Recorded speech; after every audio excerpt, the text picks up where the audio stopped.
Nightcast. Stephen Lloyd Gilbreth brings you the current news from the world today and how it relates to Bible prophecy. Understanding the end-time events leading to the peaceful world tomorrow.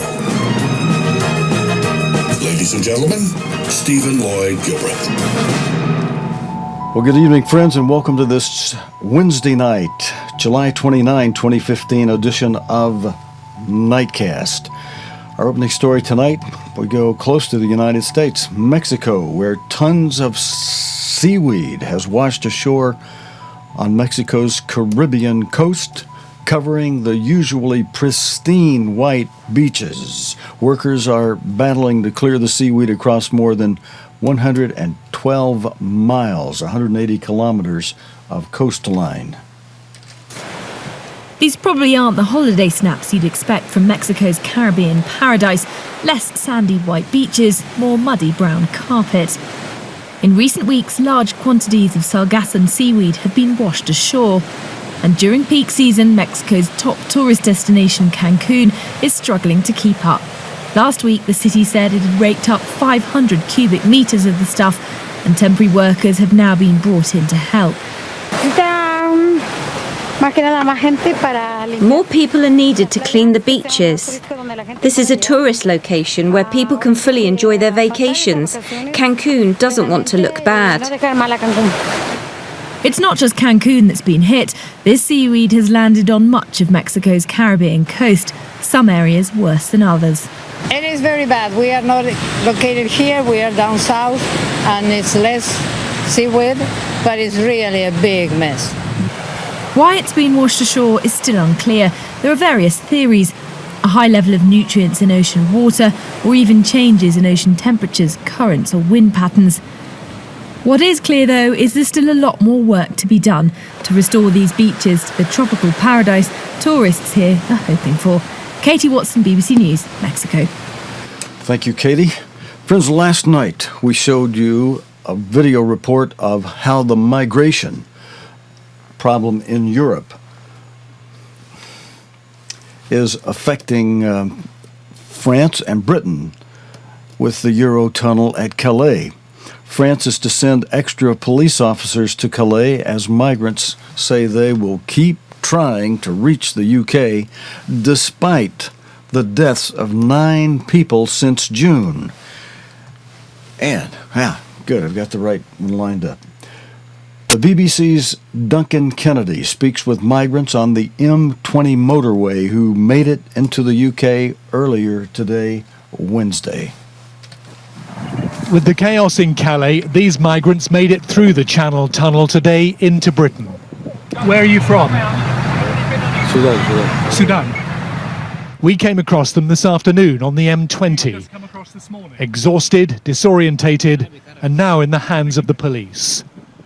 The Home Secretary wouldn't say how many have made it through the tunnel in the past 48 hours, or whether troops will now be used. Crucially, what we are looking at now is improving the security at the railhead at Calais so that we can ensure that people are not trying to come through the tunnel. The latest security problems in France have again led to transport chaos in Britain today. It's been costing Europe billions. We spent the day with John Gardner, a lorry driver trying to get to the Channel Tunnel on the M20. This is absolutely ridiculous. All stuck? Yeah, all stuck. You must have lorries in it. I mean, you must have lorries from every country of Europe in here, plus Turkey and other countries, you know. At one point, we're stationary for 2 hours. Absolutely crazy. John comes prepared for a long wait. Make a cup of coffee. Do you feel drivers get enough protection? Not near Calais, no, not from this. I mean, they fine us £2,000 for everyone we bring in, so they're actually blaming the drivers. How can it be the driver's fault? It ain't the driver's fault, is it? Every hour he waits costs John £60. Well, we've been stuck on this bit of motorway now for an hour and a half, and it's taken us 5 hours to travel about 10 miles. The whole motorway is shut, and we've still got more than 30 miles before we get to Dover. For hauliers and holidaymakers, this has been another traumatic day, driven by the events in France. Duncan Kennedy, BBC News, in Kent. Migrants told the BBC that going in groups of up to 400 gave them the best chance of getting into the Channel Tunnel. Motorists using the tunnel's rail shuttle have seen delays in both the UK and France, while disruption to freight traffic is set to last all week. The Home Secretary said new fencing was urgently being installed in Calais. Speaking after a meeting of the government's Emergency Cobra Committee, Theresa May said, crucially, what we are looking at now is improving the security at the railhead at Calais so we can ensure people are not trying to come through the tunnel. Now, on this photograph that's part of this story, friends, this bring it back forward. This is a map of the new fencing they're planning on putting up, and then this photograph with part of this story shows what they call Operation Stack that led to more than 3,000 lorries queuing on the M20. M20 is the English motorway, and for those in America, the lorry is like an 18-wheeler truck. And then we've got a little bit more video. The footage in this video shows migrants in Calais climbing over fences and walking along rail tracks.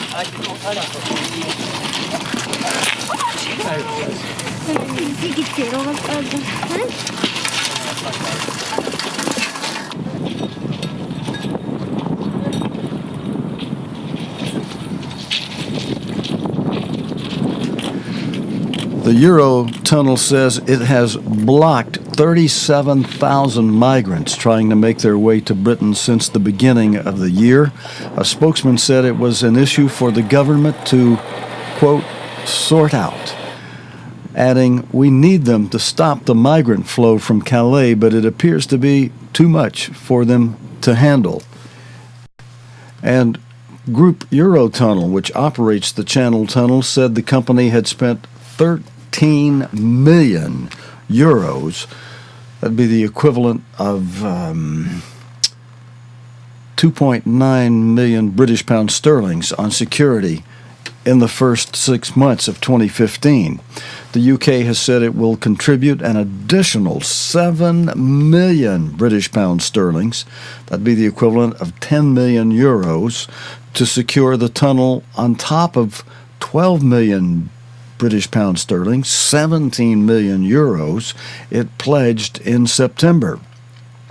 Mrs. May said some migrants had reached Britain through the Channel Tunnel this week, and their appeals for asylum were being considered, but she said, but did not clarify how many had arrived. She said Eurotunnel had a role to play in implementing measures to protect the trains. And in this next video, friends, French Interior Minister Bernard Cazeneuve, I took French, I ought to be able to handle that one, says that 120 police officers will be temporarily posted at Calais. We need to protect our drivers. We need to make sure there is a safe and clear flow of product from Europe into the UK. Now that means that we need to put resource on the ground to actually contain, separate, and ensure drivers are not being faced with the daily gauntlet that they're having to run, where they're being faced with migrants with batons, steel bars, knives, trying to get onto vehicles. And it isn't just at Eurotunnel; it's outside of Eurotunnel as well. Putting fences up is only one part of the solution. There needs to be segregation in terms of the flow of vehicles into Calais. I mean, when you talk about people approaching lorry drivers and they've got batons and so on, I mean, how many of your members, or what sort of stories, I suppose, have you heard from members about the dangers to them, the actual physical dangers? Is that something that is a new element of all of this? This element is definitely escalating. It's definitely getting worse. We've got hundreds, thousands of examples of drivers that have been talking to us, telling us of their experiences where they've had 10, 20 migrants surrounding their trucks, threatening them, taunting them, using bars and knives to bang on the sides of vehicles, to threaten them and make them feel vulnerable. This is definitely escalating, and it needs to be taken seriously. We've been talking about this for weeks now. We've been asking for action, and that action hasn't been forthcoming from the UK government in terms of putting pressure on the French government. Certainly, the French government not delivering. All right, friends. I think I had my notes mixed up. We'll figure out who's who in just a moment. This is a big deal in Europe, a tremendous migration problem. We take note of it in America because how it gets handled over in Europe may have a lot to do with how things wind up getting handled here, especially as America tends to kind of weave itself. Well, I don't know if that's the best way to say it. America is continuing to decline. There's a verse in Hosea I think would be a good one to take a look at. I think it's in chapter 7, verse 9, or the other way around, 9, verse 7. Let's take a quick look. Why don't you go there with me if you have your Bibles and flip into that little tiny minor prophet, Hosea, which we find just before Joel and just after Daniel. First little minor prophet after big prophet Daniel. And let's take a look at chapter 7, verse 9. Yep, that's the one I want. It says here, strangers have devoured his strength. Now it's talking about Ephraim, and Ephraim, for those who understand, is one of the two sons of Joseph, who are the modern-day descendants of Britain, the United Kingdom. Go back to verse 8, where it says, Ephraim, he hath mixed himself among the people. Ephraim is a cake, not turned, just a half-baked cake. That's a pretty good description of most of the people I know from Britain. And excuse me for laughing, but it's fair play is fair play. You can turn that around, and when we get to a description somewhere in the Bible on Manasseh, you can have your laugh. But that's a pretty good description. Ephraim is a cake not turned, a half-baked guy here. In verse 9, strangers have devoured his strength. He lets strangers devour his strength. They're not really dealing with this migration problem the way they really should. They let strangers devour their strength, and he knows it not. Yes, gray hairs are here and there upon him, yet he doesn't know it. He knows it not. There's a description of Ephraim, and it's sad. And brethren, one of the things we're supposed to be doing that Jesus Christ instructed us who are alive today, right now, in this modern time, this moment in the latter days, just weeks, months, few years before Jesus Christ returns. It can't be but so many few years, because from the time in August 1955 when mankind became able, through the hydrogen bomb, nuclear weaponry, way beyond the atomic bomb, which is just the trigger for the hydrogen bomb. That was the first time in all of the history of mankind that mankind would be able, even one man who could hit the right button, would be able to annihilate all mankind through modern-day mass weapons of destruction, through nuclear weaponry. Wasn't possible before August 1955. And therefore, in Matthew 24, in verse 34, when Christ spoke about this generation, let me see if I hit that from memory right. And besides, I always try to go and read it from the Bible so I don't misquote it. And you can go there with me too. If you turn to Matthew 24, we can see Jesus Christ. If you got a red letter edition, they're going to be in red letters because it's Jesus Christ's own words. Matthew 24, verse 34, Christ says, truly, verily, indeed, I say to you, this generation. Now, what generation was he talking about? You got to remember, sometimes God writes the Bible in a future perfect tense, as he did, I think, a good a good example. I've mentioned this one before to those of you who watch this program, but it's a good one to take a look at. Revelation 17, verse 10. That could not have been speaking to the people around John. Of course, he was on the Isle of Patmos off all by himself. He had, through some dreams, God gave him revelation. But in verse 10 of Revelation 17, here's an example of God writing the Bible through one of his apostles, one of the disciples of Christ, in future perfect tense, as John wrote, and there are 7 kings. Now, at the time he wrote this, the 7 kings he was talking about had not even been born yet. They weren't even a twinkle in their father's eye as of yet. Because we're talking way in the future from the time that John wrote this, hundreds of years later. And there are 7 kings, 5 are fallen. And now the 5 have fallen. They fell from Justinian until Napoleon are the 5 that let's go to our studio for a moment. Let's back up to our wider shot.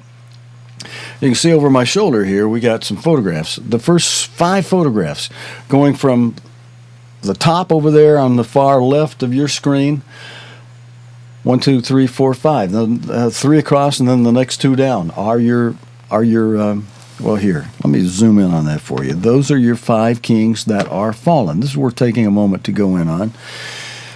At the very, very, very top is Justinian. We can even go in, let's go all the way in on Justinian. That's your first, and here's your second, Charlemagne, being crowned by the Pope in this portrait. And then over the third one is Ottoman the Great. And then your 4th one is Charles V. And your 5th king, Napoleon, who, before he lost the Battle of Waterloo, and the battle before that, he ended when he lost that previous battle. Waterloo was not the only battle he lost. He lost a battle before Waterloo. But Waterloo was his restand, his grand double take effort to go back at it one more time. But when he lost that one, he really lost the kingship. But he lost the emperorship in the previous battle, and in that previous battle he closed 1,260 years of continuous reign of these first 5 kings, from Justinian through Napoleon, from Justinian in 554 AD to Napoleon in his battle in 1814 AD that ended the 1,260 years of continuous reign of the Holy Roman Empire. Now this verse, I'll leave that photograph tight for a moment. This verse in Revelation 17, verse 10, which says, and there are 7 kings, 5 are fallen. We just mentioned the 5 that are fallen, that were the 5 from 554 to 1814 AD that had produced a 1,260-year continuous reign of the Holy Roman Empire. Then it went into the abyss, or into the pit. It went dormant for a while until it says next in verse 10, and one is. Now that one is didn't become one is until 1936. That first king didn't start the first of 5 kings that are fallen until 554 AD. So the point I'm making, don't lose the point. The point I'm making here, friends, is that when the Apostle Paul was writing Revelation 17, verse 10, he was writing in a future perfect tense to say that there are 7 kings that are coming about. 5 of them at a certain point in time are fallen, and one is. Now the one is was the one that is from 1936 until 1945, and that was, let's go in tight on him, that was Mussolini here.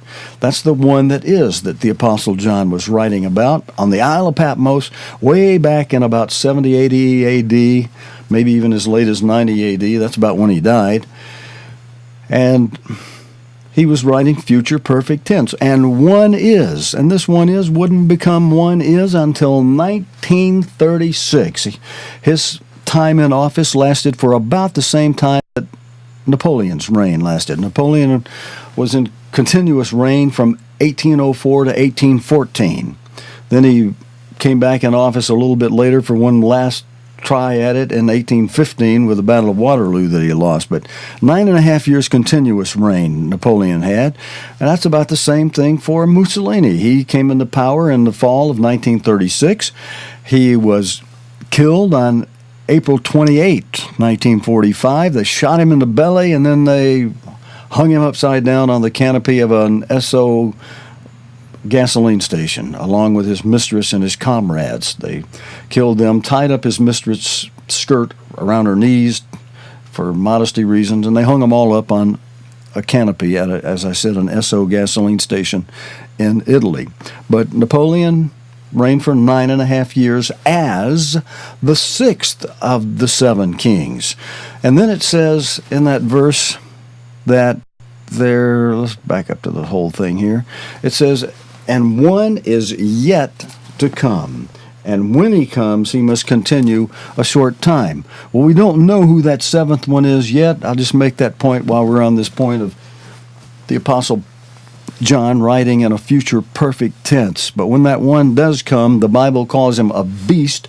He'll be a dictate, an emperor, that 10 kings or rulers of a divvied up United Europe, United States of Europe, however it works out at that particular moment in time, they'll give their power in some crisis to this one leader. And then he will kick off round 3 of World War. He'll go after he'll be crowned by the Pope, as the Pope has always done. These emperors of the Holy Roman Empire, and the last several have been crowned in the Kaiser's Hall, the Emperor's Hall in Frankfurt, Germany, up on the second floor of the Romer building, and then rebuilt after World War II, thanks to the Americans, and rebuilt to exact plans, pretty much as the old Kaiser's Hall. It's all ready for the next emperor of the Holy Roman Empire to be crowned in a coronation ceremony conducted by the Pope. Again, he'll kick off World War III. He'll, with the Pope, begin a great martyrdom of God's saints. And during the same time, God will provide 2 witnesses going about shouting the news as like lifting up their voices like a trumpet. And that'll be the time when certain people, maybe some of you, a lot of you who watch this program, will be, if you've been watching this program, watching world events and praying from the bottom of your heart, as God tells us to do, then he says in Luke 21, verse 36, and then he says, if you do that, you will be accounted worthy to escape the next major event to happen in prophecy, which is pictured or represented by the 5th seal that you can see on this chart, the Great Tribulation, as Jesus Christ called it, a time of trouble, he mentioned in Matthew 24, verses 20, 21, 22, that is so great that no time of trouble in history has ever been so bad as what's coming since the beginning of the world to this time, no nor ever shall be, Christ said. So nothing before it, nothing after it is going to be as bad as what is coming in this great tribulation during the time when this beast, the 7th and final head of the Holy Roman Empire, is put into office in just the weeks, months, or few years ahead of us. And I was just mentioning to you, friends, how the fact that Jesus Christ said in Matthew, we were reading from Matthew 24, verse 34. I don't know if I read all that to you, so we'll go right back there, where Christ said, verily, truly, indeed, I say to you, this generation shall not pass until all these things be fulfilled. Now, I showed you in Revelation 17:10 how God will write through one of his writers, apostles, in a future perfect tense, as he did with the case of the 7 kings, Revelation 17:10. And this verse is future tense, saying that this generation shall not pass till all these things shall be fulfilled. Well, all these things include what he was saying here back in verse 20 about, for then shall be, verse 20 and 21, I'll start with verse 20. But pray that your flight be not in the winter, neither on the Sabbath day. For then shall be great tribulation, such as was not since the beginning of the world to this time, no, nor ever shall be. And verse 22, except those days be shortened, there should be no flesh saved, as the Moffat version puts it, alive. No flesh saved alive. But for the elect's sake, those days shall be shortened. So friends, this was not possible for all flesh to be destroyed off the face of the earth until August 1955. Now that was revealed to Mr. Herbert W. Armstrong and given to the rest of us on a silver platter. I wish I had a silver platter I could hold up here for you. Just imagine one in my hands. And there's these wonderful truths handed to us on this little silver platter. And that means, basically, if a generation were 70 years, we're already in trouble then, because add 70, no, we're not already in trouble. Add 70 to, add 60 to 1955, and that puts us at this year, 2015. We're already past August 2015, so add 70 and 10 more years from now, 2025. People live to be 100 now by reason of strength instead of just 70 and maybe 80 by reason of strength. Sometimes people are making 50 and a little bit more today in this modern age. So if God let that be the generation, somebody 100 years old from the time of August 1955, then we could be as far out as August 2055. I don't think so, though. I don't think God's going to let it go. So he says by David, 70 is the normal. By reason of strength, 80. So 2025, 2035. And he says he's got to cut it short. If he doesn't cut it short, he's talking about cutting it short in in Matthew 24, verse 20, where he says, verse 22, and except those days should be shortened. Unless I cut short those days, he goes on to say, there'd be no flesh saved alive, because mankind, with all this nuclear stuff and with what Iran's sneaking around and doing, as they themselves said, I was going to try to get that video for you. I'll dig it out try to dig it out by tomorrow night, where that former political advisor to the former President Khatami in Iran, he got on Syrian television. I said it wrong last night. He got on December 11, 2013, right after the Geneva talks started. They started in 2013. We're 2 years out on that. It took them 2 years to cut the most, as Prime Minister of Israel said, the most terrible deal. It's a mistake, a terrible, destructive, horrible mistake of a deal. Naive. Like former Secretary of State, well, I'm going to get him. I'm going to get his video and we'll play it too. He said in November of 2013, in a BBC interview, former Secretary of State for the United States, George Shultz, said, the Iranians are great rug merchants. Now, rug merchants are traditionally in history, they're known as people that'll tell you, oh, this is the greatest rug in the world.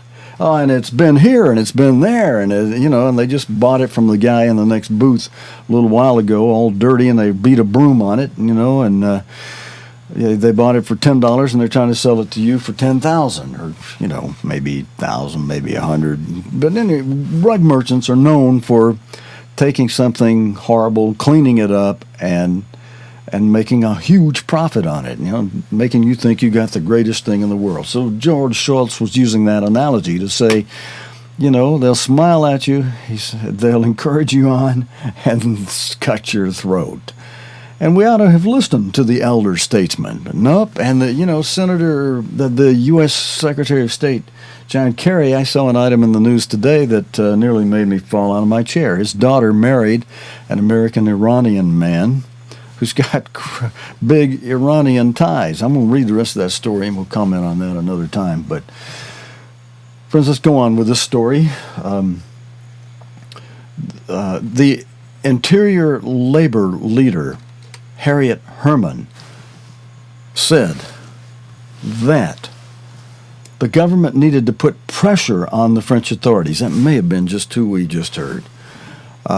To process and document the migrants in Calais, where thousands are living in a makeshift camp, as you can see in this photograph here.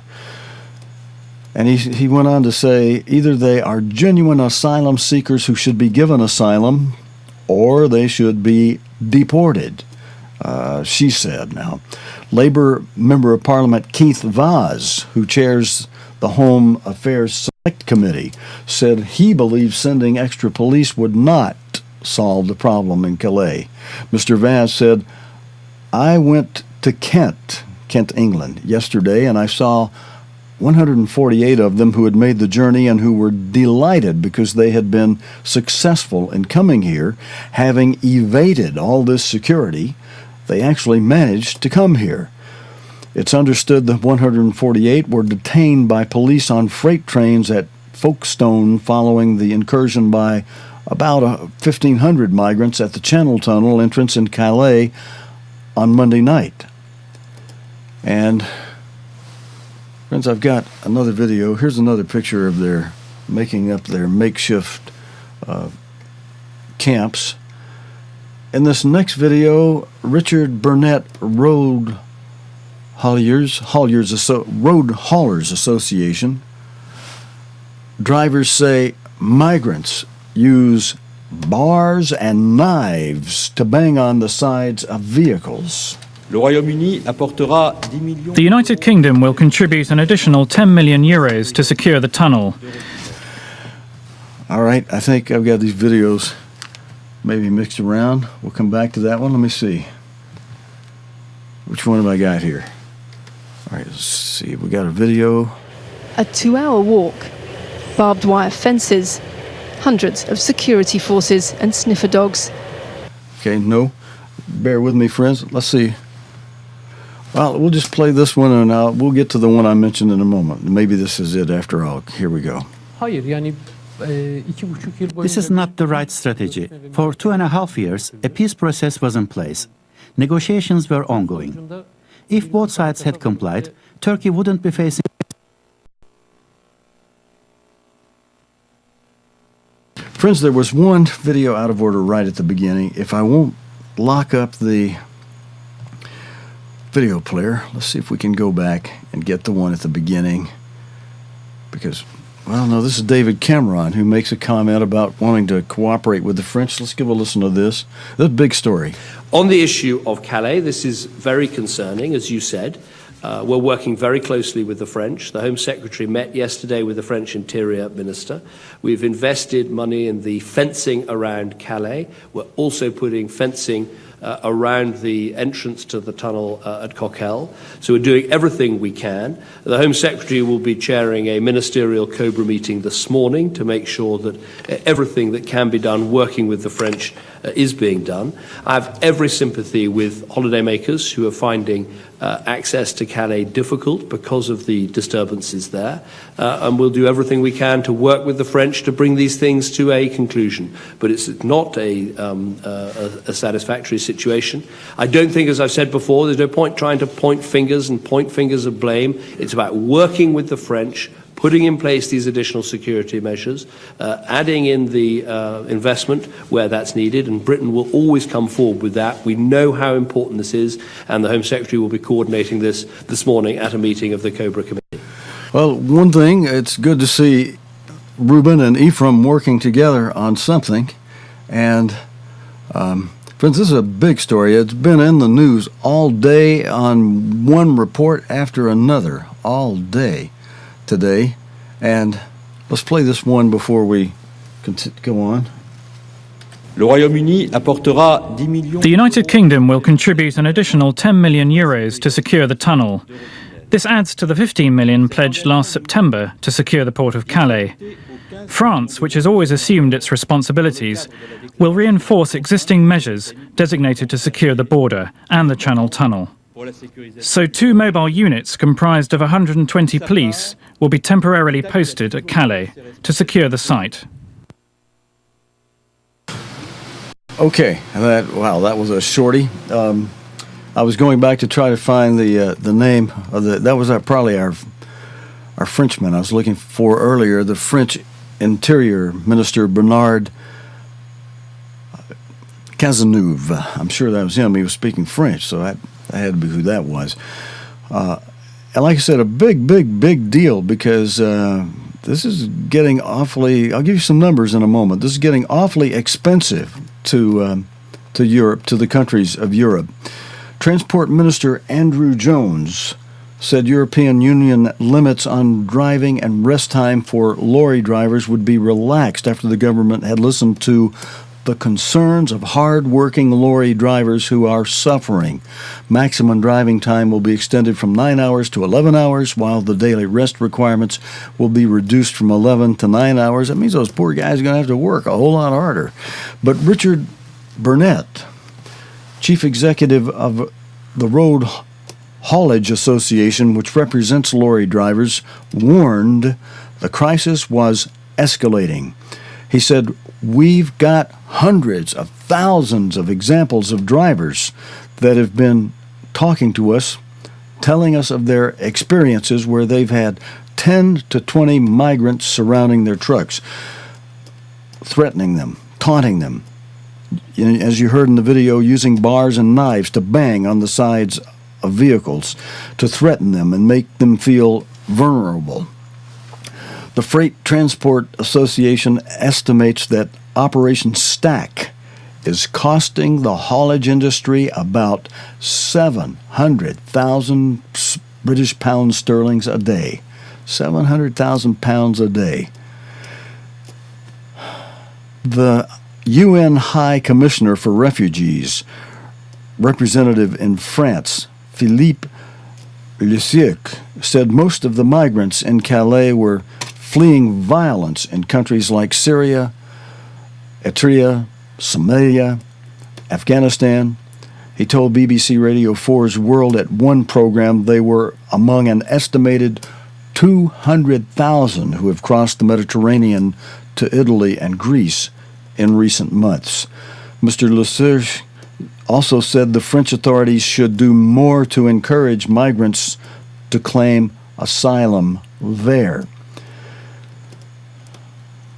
And then in our latest update on this, just an hour ago, France has announced it is sending extra police to guard the Channel Tunnel after at least 1,500 migrants tried to enter the tunnel in Calais last night. At least one man died, the 9th person to die at the terminal this summer. The man who died yesterday has been described by French police as Sudanese, aged between 25 and 30. According to the last official count, around 3,000 migrants were living in makeshift camps. We showed you pictures of those in Calais. And then we gave you the video with David Cameron pledging that the UK government would do everything it could to combat the crisis. And we may have just one more video on this before we go to the crisis situation over in Turkey with the Kurdish. Let's see what we got here. A 2-hour walk, barbed wire fences, hundreds of security forces and sniffer dogs, and still they come to try their luck in the Channel Tunnel. Okay, Lucy Williams with this report. The perimeter of the Eurotunnel site is 14 miles long. The company says the number of migrants here has exploded, and the situation is beyond what they can handle. The French government says it's sending 120 extra police to help.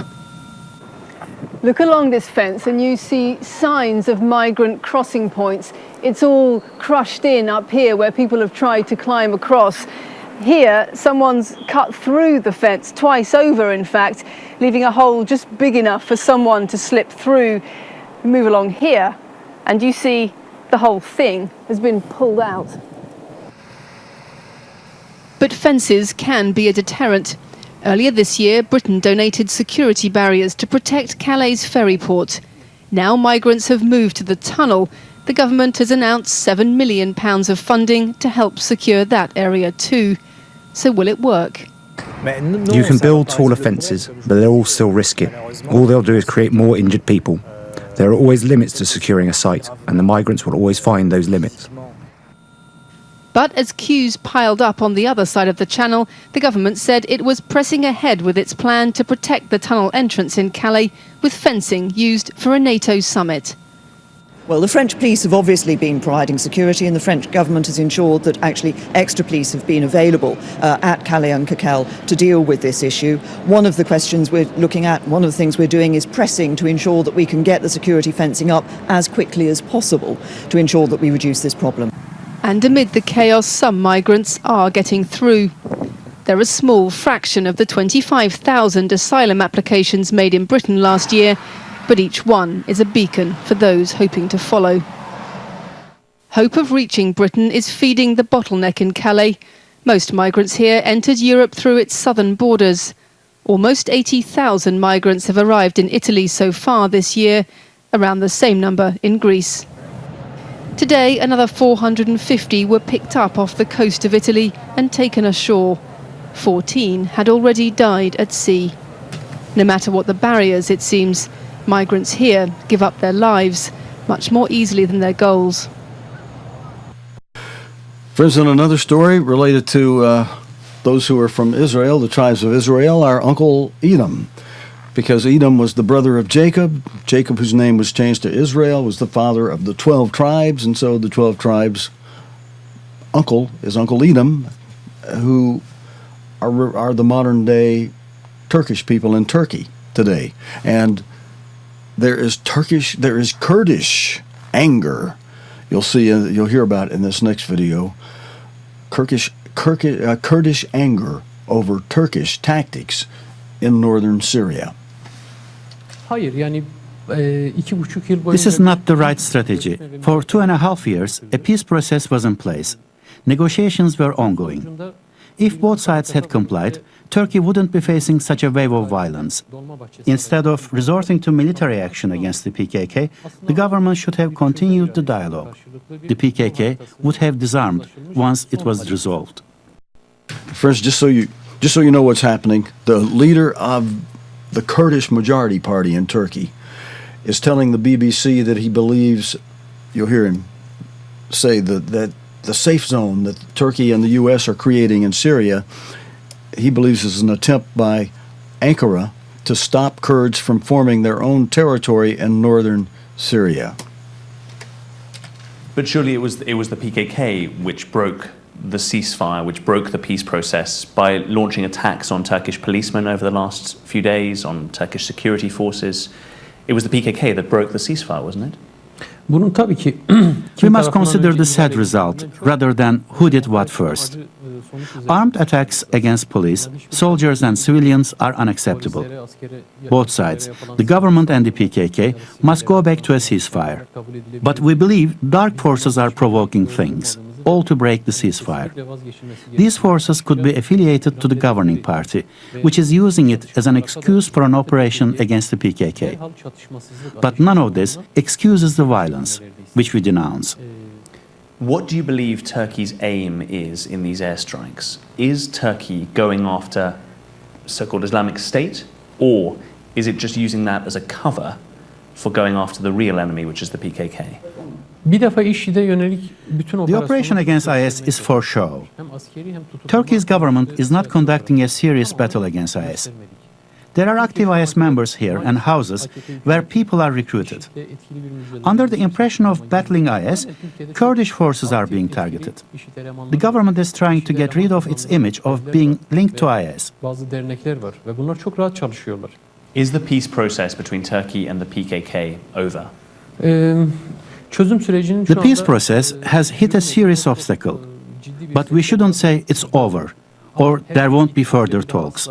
It can stall, it can be interrupted, but we should keep our faith in peace. We can't let go of that. There is now this project underway to create a safe zone in northern Syria near the Turkish border, free of IS militants. Do you welcome that? And what do you think the government's real aim is in creating that buffer zone? Turkey doesn't intend to target IS with this safe zone.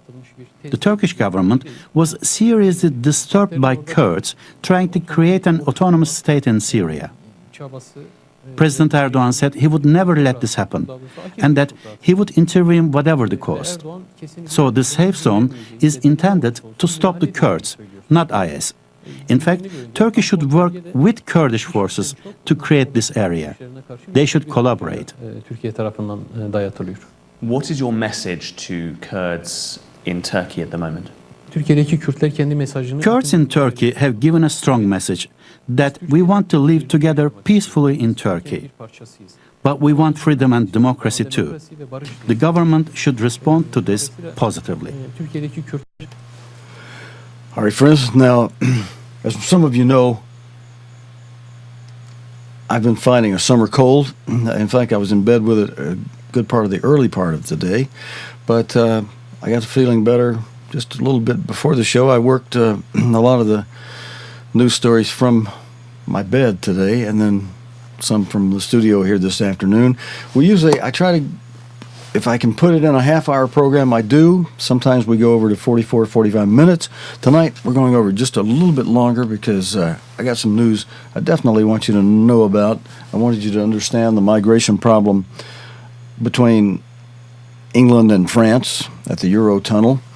And this story, and one more, will be, I think, good ones to close on tonight and that you should know about and have before you go to bed with your prayers tonight. The Taliban fugitive leader Mullah Omar is announced in today's news as being dead. Afghan government and security sources have told the BBC. Sources close to Afghan President Ashraf Ghani and an intelligence source said that Mullah Omar has been dead for 2 years. Taliban spokesman Mujahid did not immediately comment, but said the group would have a response later. The BBC's Wahid Massoud said Omar was seen as a spiritual leader. You'll hear him say that in this video as we open it up, and that if confirmed, his death would have an effect on peace talks between the Taliban and the Afghan administration. Mullah Omar was seen as a spiritual leader. He was not directly involved in running the insurgency, but the man on the ground, the insurgent, always believed that he's fighting for the supreme leader, which is Mullah Omar. Now, if the news is confirmed, this will indeed have an impact on the same Taliban foot soldiers who over the past 2 years may have fought under the belief, the pretext that he is alive, but now his death may be a game changer. And when you say, Wahid, that if this is confirmed, it will have a direct influence on peace talks and negotiations, in which direction do you think? Well, it really depends on which sides do the Taliban representatives who attend the peace talks, do they stand? As I said earlier, there are two different sides emerging among the Taliban. One, people loyal to his deputy, Mullah Akhtar Mansour, who is sort of taking the lead. This may help the peace process. Otherwise, the peace process may end into deadlock until the Taliban agree among themselves into the so-called Taliban Leading Council. There is a group that's basically running the Taliban. Which side do they want to go? Towards the peace, or do they want to continue fighting and appoint a new leader? And friends, I got a very special video I want to share with you. Let me introduce it first. Abdul Hassad Saddiqui told the BBC's Afghan service that Mullah Omar had died of health problems at a hospital in Pakistan. Afghanistan's government says information on his death is credible. The latest reports of Mullah Omar's death are being taken more seriously than previous such reports. The Taliban is expected to issue a statement soon. Sources at the Taliban's two main councils in Quetta and Peshawar in Pakistan told the BBC they were in intensive talks to agree on a replacement for Mullah Omar. This special 1-minute video by the BBC will show you in summary form what we know about the death of Mullah Omar. And for those of you listening and not viewing, those of you listening on a podcast, as we play this, I'll do my best to read the subtitles with it. Mullah Omar. Very little is known about the secretive leader of the Afghan Taliban, and very few images of him exist. He's never allowed himself to be filmed on camera. He fought against Soviet invasion of Afghanistan in the 1980s, and the graphics you see in this video illustration are covert BBC footage. Now, he fought and lost his right eye in a shrapnel blast.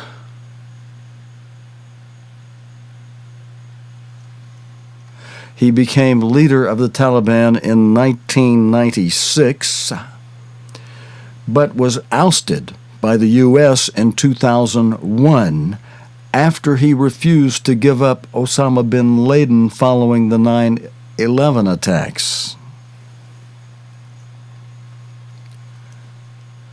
And right here, I don't know if we can catch this without music. It's kind of risky. You know they got music under. I have to leave it off. George Bush says at this point in the video, same with Mullah Omar. It's just a matter of time. And he's contrasting that with going after Osama bin Laden. Since then, he has evaded capture by the U.S. and Afghan authorities. The Rewards for Justice program is offering a reward of up to $10 million for information leading to Mullah Omar's arrest or prosecution. Now, since he's already supposedly died 2 years ago, well, you can forget that. But if we find out somehow he's still alive and you know where he is and you can get that information forward, there's a $10 million reward. If you're brave enough soul to go find him and go after him. But our report is that he died 2 years ago. Now, one last report here, friends, on the banks of Egypt's new Suez Canal. Egypt is about to inaugurate a new Suez Canal, which is expected to double the revenues of the strategic waterway over the next decade. It has constructed a new lane, which runs alongside part of the existing canal, allowing reduced transit and waiting times for ships. This canal is currently being tested. Ships crossing this waterway can now travel in both directions. They can make a much faster journey, roughly twice as fast as before. Over the past year, thousands of people worked around the clock to complete the construction of this new lane that runs parallel to the old one. It is 72 kilometers long and 24 meters deep. The government says this expansion could double the capacity of the Suez Canal in less than a decade, bringing in more money that will help in economic recovery. At a later stage, the whole surrounding area will be turned into an industrial and a commercial hub, providing logistic services for ships. This is expected to create thousands of job opportunities and pump billions of dollars into the economy. The Suez Canal is the country's main source of foreign currency. It earns currently around $5 billion a year. Government officials expect international maritime trade to grow over the coming years. They believe Egypt has to cope with this growth. They say the canal has to remain the fastest and the best shipping route between Asia and Europe.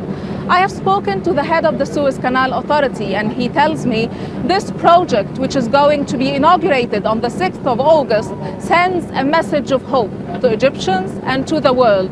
Ordinary Egyptians won't care that much about figures or statistics, nor about official statements. They just hope for a better tomorrow. And friends, those who are accounted worthy, as Christ said in Luke 21:36, to escape the great tribulation to come, you're going to be in territory that'll be very near this, and you may be able to see it with your own eyeballs in the near future. It took 1 year to dig the new canal with a cost of some $8.5 billion or 5.4 billion pounds, British pounds. Egyptians funded the whole project, and that was Sally Nabil, who went to the city of Ismailia, where the Suez Canal is being tested. Well, we got one more story. A couple more stories relate to air disasters. Could wreckage found in Reunion be from a missing plane? In news today related to France, French officials are investigating whether plane wreckage that washed up on an Indian Ocean island is from the missing flight MH370. The debris, apparently a wing flap, was found on French-owned Reunion.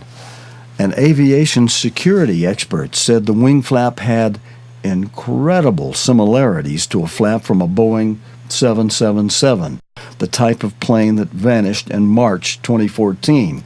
But the island is a huge distance from the plane search area, and there have been other crashes much closer.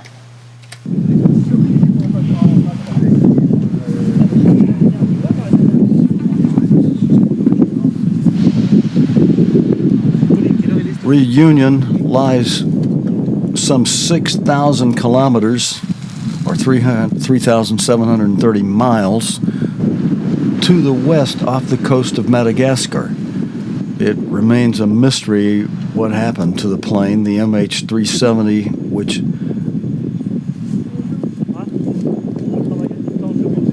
vendors stay after turning away from its northbound route from Kuala Lumpur. It disappeared after straying off its route.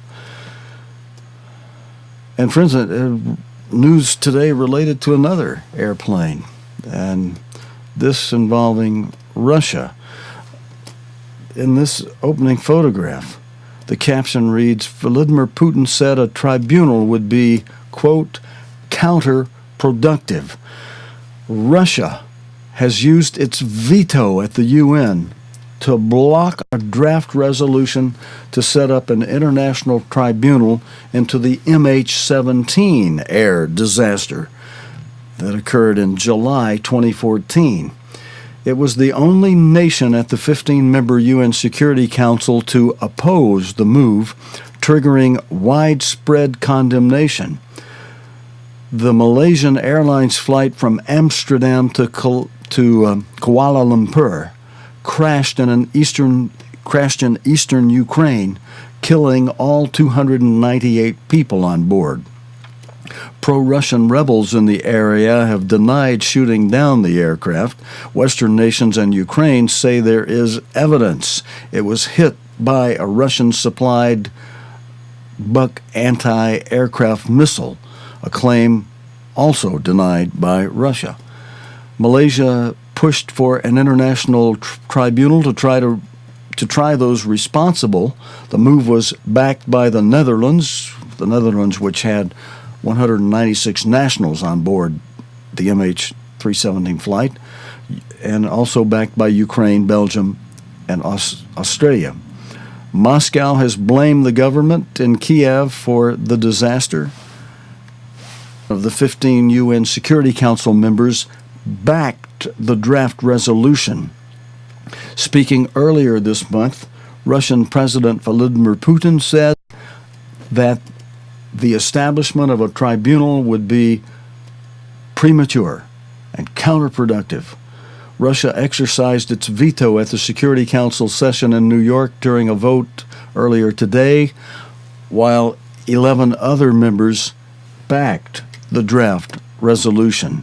Malaysia's transport minister had urged council members to vote in favor of a tribunal, saying it would be best placed to deliver justice to the families of the victims. A final report on the cause of the crash by the Dutch Safety Board is due to be released in October. And at the time that'll be released in October, friends, that'll be about the end of the Feast of Tabernacles this year. The last great day this year being Monday, October 5. The Feast of Tabernacles itself starts on Monday, September 28. Just a reference for some of you for whom that is important. I better go ahead and sign us off for tonight, Wednesday night. Thanks for joining me. God willing, and the creek don't rise. We'll be back here again tomorrow, Thursday night, with the day's current news related to the Bible and prophecy here on Nightcast. Until next time, your host, Stephen Lloyd Gilbreth, saying so long and good night, friends. You have been watching Nightcast with Stephen Lloyd Gilbreth. Nightcast can be seen Sunday through Thursday nights here on cogtv.org. Tonight's program is also available anytime on demand in the cogtv.org video archive.